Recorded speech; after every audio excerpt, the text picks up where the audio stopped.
Hi everyone, it's really nice to be here. My name is Holly and I work for SafeFarms WA. When I was asked what to talk about today, I thought I really want to give you some practical tools and resources that you could use to go and implement in your business tomorrow. And so I therefore named my presentation, So Where Do I Start? Because that's often the question that we get asked at SafeFarms WA. Can I just ask, who in this room is actually a farmer? I want to know, is it mainly industry professionals in here? Great. And then those of you who actually raised your hands, I know it's a WorkSafe event and you probably don't want to admit that you don't have a safety system in place. But who does have a safety system in place? Okay, so pretty much everyone who raised their hand has a safety system in place, which is amazing.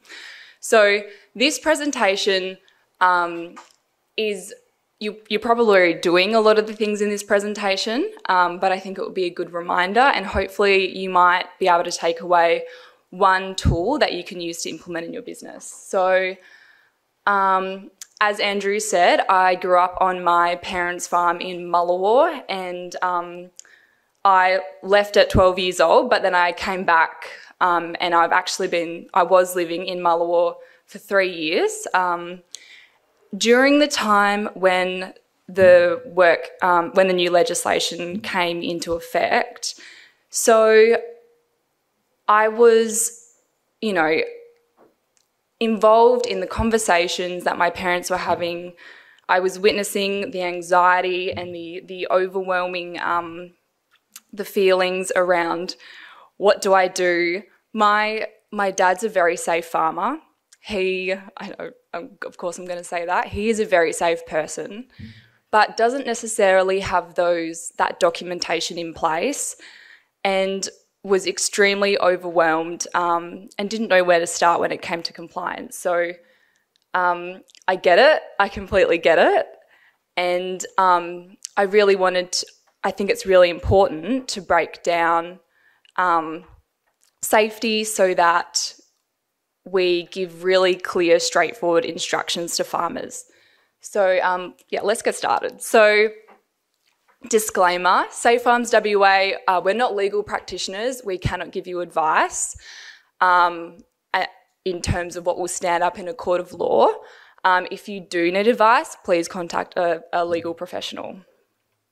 So I'm going to give you 4 things that you can do to help you get started. So the first thing is we're going to talk about WorkSafe's farm safety checklist. The second thing is to do inductions with your workers, contractors and visitors. The third is to hold something called a hazard identification session with your team. And the fourth is to get your tickets and training up to date. Okay, I'm probably racing through this. So, who has heard of the farm safety checklist? Amazing. There's so many people who haven't. And it's actually the number one resource that I refer our members to. So the farm safety checklist is an 18-page document that basically separates the different areas of your farm and tells you what you should be doing to work towards compliance. So we tell our members at SafeFarms that you should go and download the checklist, print it out, and every year take 2 different colour pens, tick the things that you are doing, make notes next to the things that you aren't doing, and then slowly throughout that year, you can actually start to rectify those things. So as Dave spoke about before, you can get someone externally to do an audit of your business. And this is a tool that you could use to do an internal audit yourself. So I hope all of you know how to use QR codes. If you just scan the QR code, you'll get to the checklist. If you... Oh, isn't it? I checked it. Okay. Thanks, Sally. I did check it just before yesterday when I sent the slides to Mel. But just Google farm safety checklist, okay? It's the first 2 results will bring up this resource. So this is just a screenshot of what it looks like. It's really well set out. It has these, so this is the first section. It's about mobile plant and vehicle movement. Has these little great infographics up the top, which I guess are the main things that you need to think about in this area on the farm. And then you can go down the list and tick the things that you are doing, cross the things that you aren't. So it's pretty straightforward. There are some things in it and you might go, what is that? Or for example, I'm trying to think of for example, it says, do you have the correct number of people who have their first aid certificate? And you're like, well, what's the correct number? And I was talking about this to Julie the other day. If you don't know, SafeFarms WA is here to help, or you can go to a WorkSafe inspector. So, yeah, not everything is super straightforward, but it's a really good starting point. This section is about agricultural chemicals. I'm just showing you screenshots, although it seems that a lot of you have already seen this resource before. And it also goes through to bikes and quad bikes. And yeah, that's the first thing that I would definitely recommend doing is the farm safety checklist. Do it once a year. Maybe if you're driving on a family holiday, sit in the car, and one person can drive and the other person can go through the list and tick the things off, and you're actually stuck there and you've got to do it. So yeah, definitely once a year, do the farm safety checklist. It's also keep documentation of it, because if an inspector comes out to your workplace to do an audit, it's a great way to show that you're actually making the steps towards compliance. So the second thing that I would suggest doing is to do inductions with your workers, contractors and visitors. So what is an induction? Some people actually ask me that. So an induction is a process where you share accurate and consistent information to help familiarise a worker, contractor or visitor with the locations, equipment, materials, processes and tasks they may encounter. To achieve the best results, inductions should be tailored and targeted, and they typically include hazards and associated risks, all your policies and procedures, your communication tools, your emergency procedures and your workplace facilities. But I'm sure a lot of you already know what an induction is. These are some really great free resources that have been designed for farms. So Farm Safe Australia is the national body to do with farm safety, and they have some really great free resources on their website. The first QR code is a 2-page induction that you can print out and sit down with your worker when you're doing their induction and actually go through and tick off the things. So yeah, great resource, and it's free. The second is an online induction tool, and this is something that you could send to your worker either before they start employment or the first day that they start.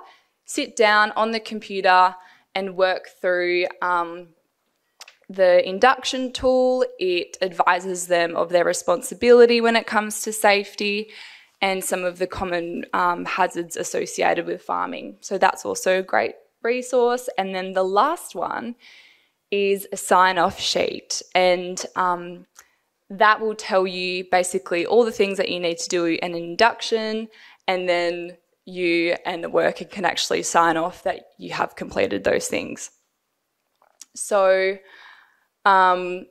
if the QR code's working, why? If they're not working, just Google Farm Safe Australia. They are, yay, good. This is just a screenshot to show you what the first document looks like. It just goes through the things that you need to do with the employee. So the first thing, the employee has been provided with a map of the property. Second, employee has been introduced to other staff members. The employee has been made aware of all those who live on the property and any visitor policies, and then so on and so forth. So great free resource. With your inductions, you need to, if you do use a generic tool like this, you still need to tailor it to your workplace. So it's really important that you still provide your worker with your workplace's specific policies and procedures and the particular risks that are in your workplace. And also, Dave spoke about this as well, document it. Document everything. You need to keep good records and also that they are signed off, as I said before, by both the employer and employee. The third thing, I think it's the third thing, is to hold something called a hazard identification session with your team. So why should you do a hazard session? So it's showing that you're assessing and mitigating the risks and hazards in your business. It's a collaborative process which shows you are communicating with your workers. It's all very well if you're going out and you're identifying all the risks and hazards in your workplace, but if you're not sharing them with your workers, that's an issue. So it's bringing everyone together, it's showing really good communication, and also it's a documented process. So I would suggest you could do a hazard session once a week with your team. You could sit down and run these together, and it will set you up a long way in starting to identify those hazards. So one way that you could, one tool that you could use to identify hazards is something called a risk register, which I'm sure all of you have heard of as well. There are so many examples of risk registers out there. You just have to type in risk register on Google. You can download one, print it off, get your team together, and you're literally going to start listing down the hazards. You can talk about the potential impact that those hazards have. You can classify the risk as high, medium, or low. You can then determine whether or not action is required, mitigation notes, when it's going to be completed, and then who needs to complete it. So, for example, let's talk about a hazard such as an unlocked chemical shed. So the potential impact is that someone who's not properly trained or a child can go into the shed and be exposed to the chemical. It's a high risk. So yes, action is required.